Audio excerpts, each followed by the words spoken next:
These Minnesota fields, just down the road from heaven, are filled with three things: peace, wind, and that other thing we'll get to in a little while. But first, more on the wind and what it's brought to Verndale, Minnesota. And he's got a big press, so I went out there and he was making windmills. Love makes people do some crazy things, and it makes people put up with some pretty unusual things too. He's just made all kinds of things. For years, Joyce Rock stood by as her husband Orville filled their yard with windmills.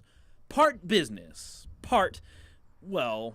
Anything with steel, he just liked to do it. But these days, the blades don't turn quite as easily. Where the paint wore away, the rust shows through.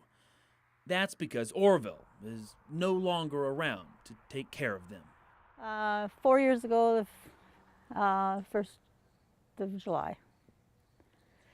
So. The windmills used to sell for nearly $1,000 each, but now she can't seem to part with them. But I'm not getting rid of them because I want them out here, so. If only Orville knew we were doing a story on him. Oh, he'd be happy. If only. It's just a hobby, that's what it is, you know. We could ask him. I enjoy doing it. I meet a lot of good people. Yep, that's Orville. Nearly a decade ago, we paid a visit to him and his many, many windmills. I enjoy making things, you know, and this is just one of the things that I've made. Despite what it might look like, windmills were not his first love. Though, like the windmills, she is also still sitting in the yard.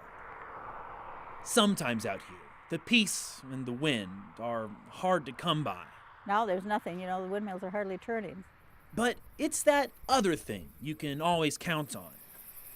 In these Minnesota fields, just down the road from heaven. In Verndale, Mitch Pittman, 5 Eyewitness News.